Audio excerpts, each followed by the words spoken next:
Welcome to another Britflicks.com podcast. My name's Stuart Wright, and today's guest is actor Josh Ruben. Welcome to the show. Thanks for having me. So, Josh, your character, Bruce Stearns, is in a film called A Wounded Fawn. Do you want to tell the audience a little bit about who your character is? Sure. He's, I suppose, an art dealer, a narcissist, a bit of a peacocker, as we say, someone who likes to show off with his fancy stuff, his exotic car and cabin, his exhibit, his knowledge of Yoda Modelengi, and name drop various obscure artists, whether surrealist women or otherwise. But he's really just a mass murderer, especially of women. That's maybe sociopathically, criminally, what made it such a fun character to play. It was sort of a dream role. Starts as a psychopath and ends as a terrorized victim of the Aranea. Yes, indeed. What makes this film sort of stand out from your traditional sort of serial killer films, if I can say that expression, is that the idea of a woman in peril is only really very much a first act thing in this. Yeah, we're subverting the woman in the cabin with a psycho kind of trope. You know, I think it's only sort of serendipitous that my buddy Mimi Cave's film Fresh, which did so well earlier in the year, came out because it's sort of, you know, we're subverting the expectation for what we feel may be trodden, but indeed it's instead it's a way in. You know, it's just a familiar way into a story that then goes thrillingly off the rails, I think.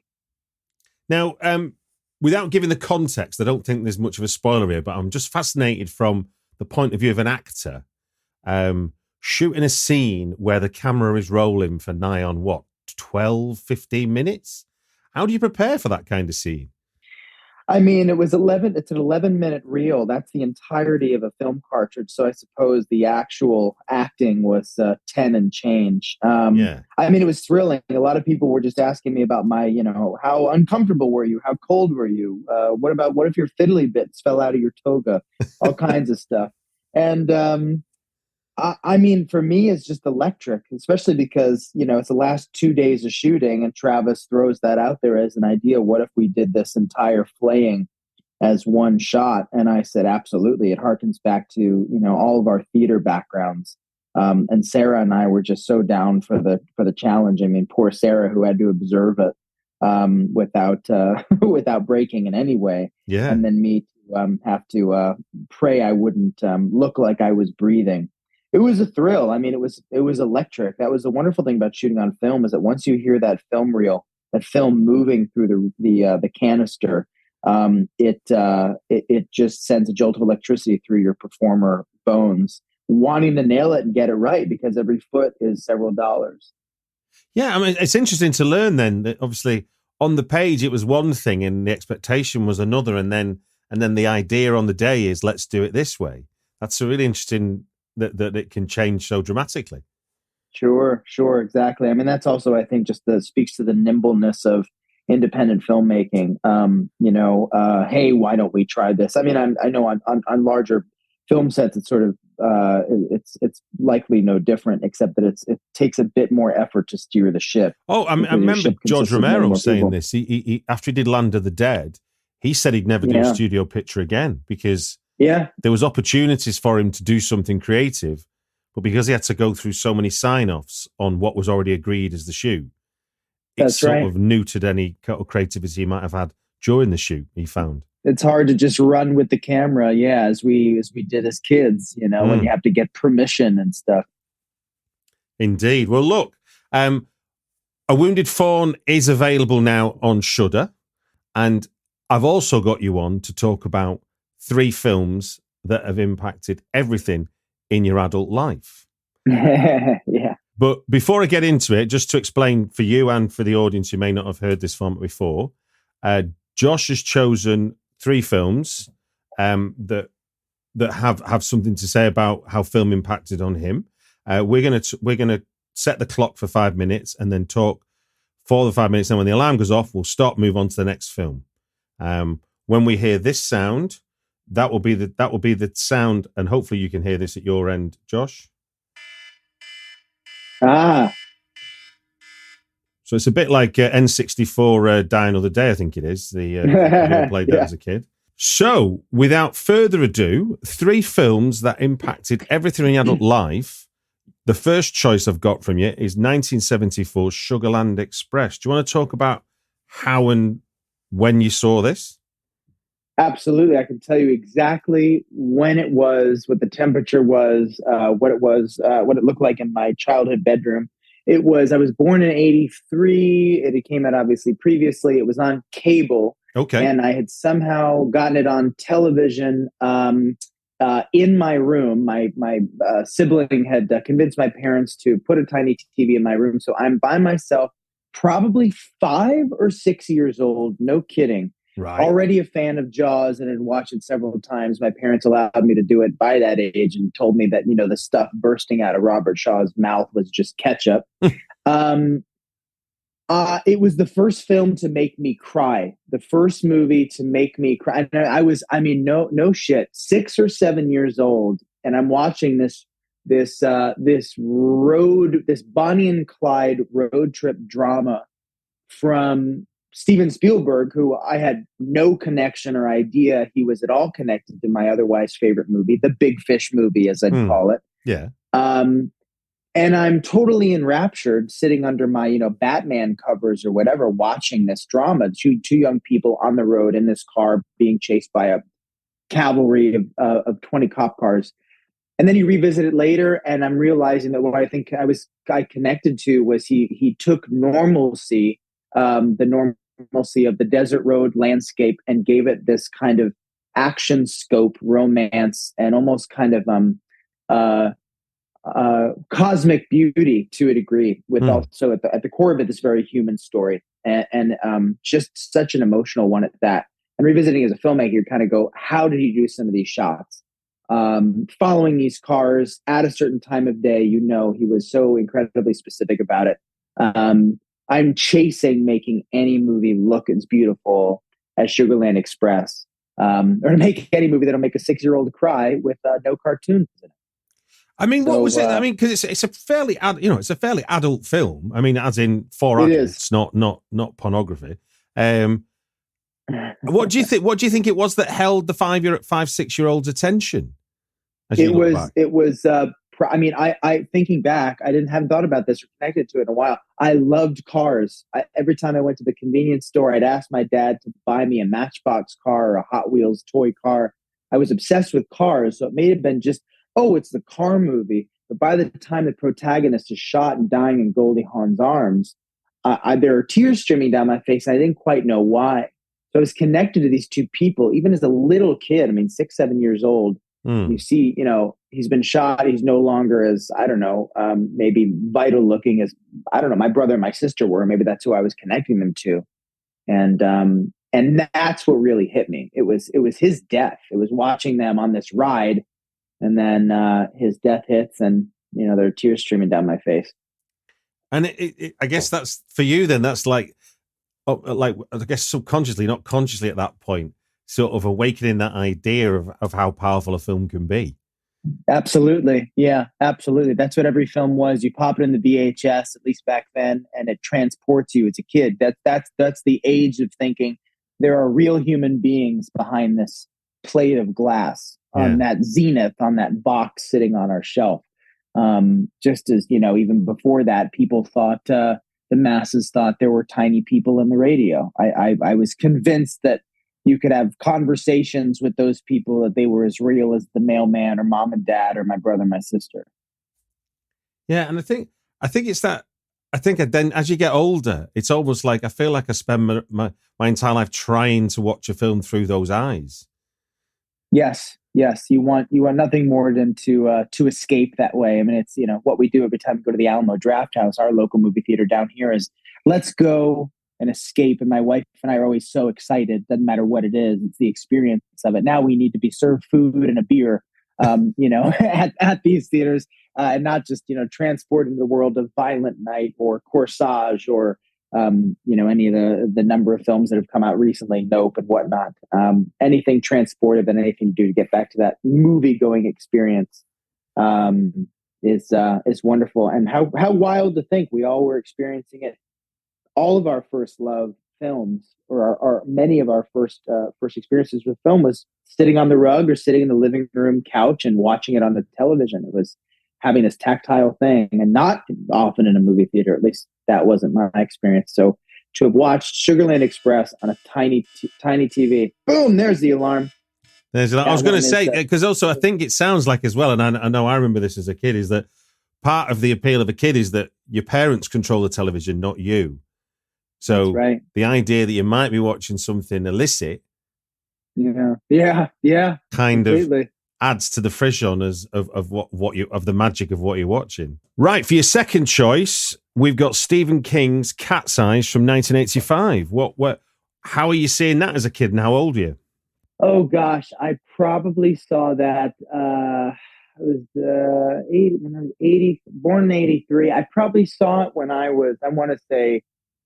Ever wonder why people don't get the care they need? Why their care isn't the best it can be? Ever wonder if home care could be as safe and effective as hospital care?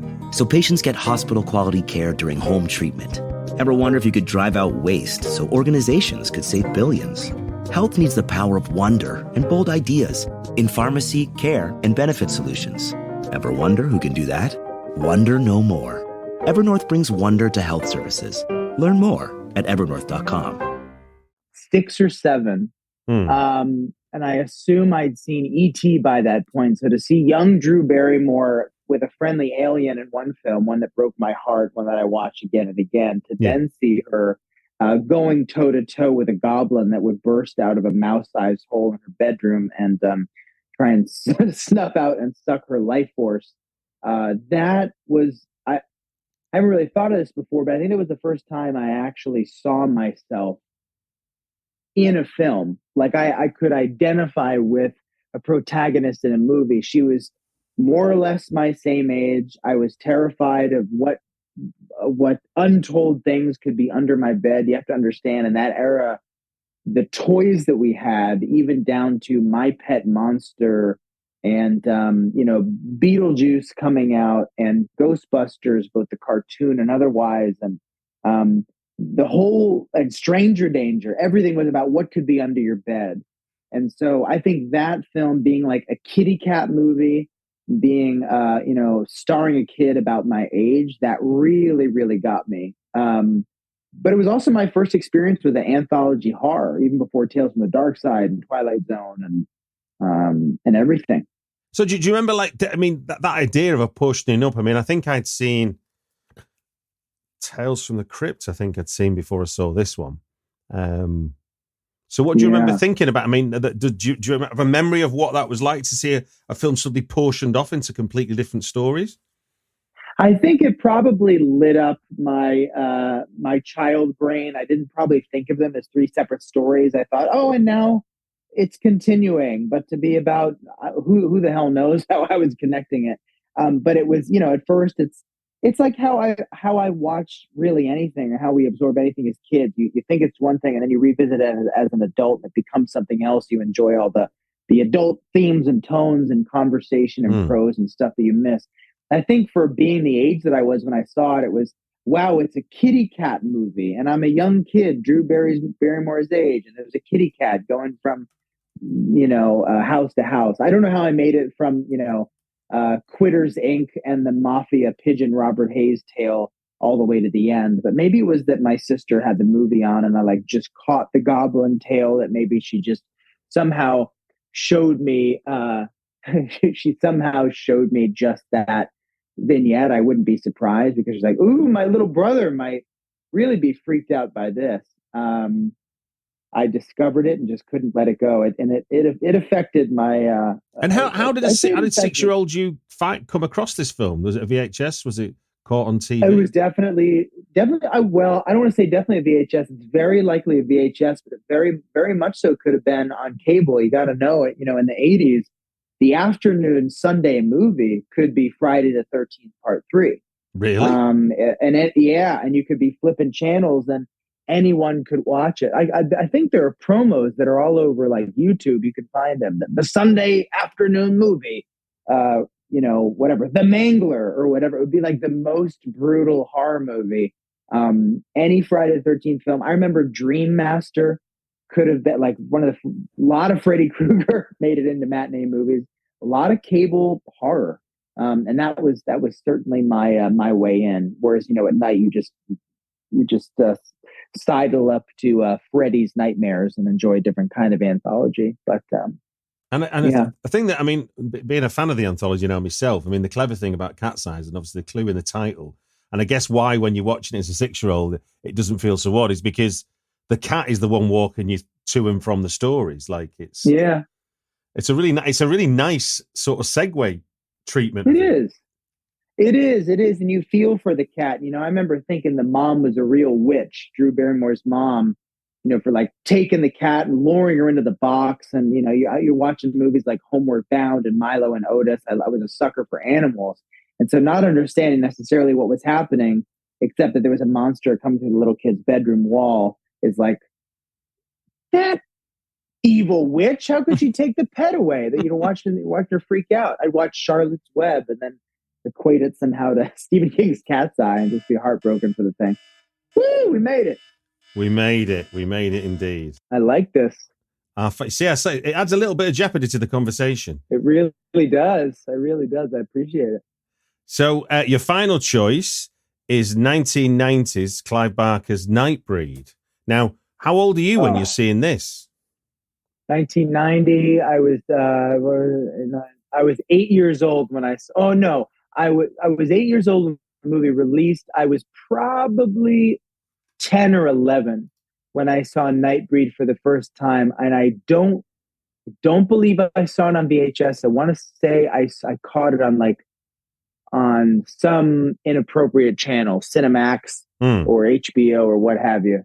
That's a wild film for a 10-year-old to be computing. Oh my God, a wild film. It wasn't the director's cut, but you don't realize when you watch it, just like when you see Rocky Horror as a kid, you think, oh, it's a musical. But all the queer allegory, of course, that goes over your head. Yeah. As a little kid who doesn't know what sexuality even is or what his or her sexuality will be. It just lit my imagination aflame. I remember in Potomac, Maryland, where I lived, which was essentially a suburb set against a massive tree line, that I would walk into the woods after I saw Nightbreed and was convinced if I crossed a certain threshold, I think it was just a fence that we had that went back in the acreage, moving into another person's property. There was a sort of creek and such. I would tell every kid I brought back there to my tree house that if we crossed that threshold, we're in Midian. Midian was actually, it became this magical place. So here I was a 10-year-old telling my playmates, that's Midian. You know what I mean? If we go over there, and I was just convinced that, not only convinced that there'd be creatures beyond, but to see monsters humanized, that was really powerful for me. I would fantasize having conversations with the likes of Freddy Krueger, because he was kind of an animated character, almost like a twisted cartoon character to a degree. And so with all the creatures of Midian, they were, quote unquote good guys. The villains were the authority figures, the cops, the ones who were anti-other. And they were the outcasts of society. And then you just have, on top of that, I'm just remembering now, Cronenberg, who comes in with this fucked up button eye mask and these knives in his, how cool of a killer. I can tell you with all certainty, I must have had a toy toolbox that I probably filled it with kitchen knives and walked around the house like Cronenberg's doctor character. And I remember the latch of this plastic toolbox thing came open and outspilled several kitchen knives onto the ground. And I'm, 9, 10. And I'm positive I was inspired by the Cronenberg serial killer of it all. So I don't know how I wasn't put away immediately. But I don't know. Again, this is just the child of the 80s recreating what he sees on television. I just thought that character was just so cool. And I probably was what began my love of masks. There are so many more movies I could go into. I probably sent you Popcorn or mentioned Darkman. Do you remember the character of Kinski in Nightbreed? Yeah. Nicholas Vince, who plays that monster, as it were, I had him on the podcast talking about being there because he's in both Hellraiser and he's in Nightbreed. Oh my God! Okay, that one I have to track down immediately. There's a lot of need to say. I mean, that the impact that film had on me, again, just from an imagination standpoint, then to revisit it, knowing who Clive Barker is, knowing about his struggles as a gay man, his health issues, his imagination, his trajectory, and also just being a human being who's very recently discovered the Hellbound Heart, watched Hellraiser 1 and 2 for the first time, unfortunately. Well, actually, you know the chattering Cenobite in Hellraiser? Yes. That's the same actor who played Kinski in Nightbreed. Oh my God, that's wild. That's incredible. God, poor guy. That's a rough costume. Yeah. I have to look him up. Kinski and Nightbreed. Yes. Oh my God. Yeah. So that guy liked prosthetics. I identify. That's amazing. What a character. So have you worked much with prosthetics yourself as an actor? Have you done anything? I have. Yeah, I have. I did on Wounded Fawn as well. I had my whole face molded to get the head wound and everything else. You know, they had to recreate my entire bust of my head. Oh wow. Yeah, it was pretty cool. Oh, look at that. We made it under time. I was just going to try and think of the next question and the alarm beat me to it. Oh. Well, look, sir, that brings us to the end of 3 films that have impacted everything in your adult life. I'll just remind the audience of your choices. They were Sugarland Express from 1974, Stephen King's Cat's Eyes from 1985, and Clive Barker's Nightbreed from 1990. You are in the film A Wounded Fawn, which is now available on Shudder to watch wherever Shudder is available. And it just gives me to say thank you very much for joining us on the Britflicks podcast. It was such a pleasure. Such a good time. Thank you for the game show thrill.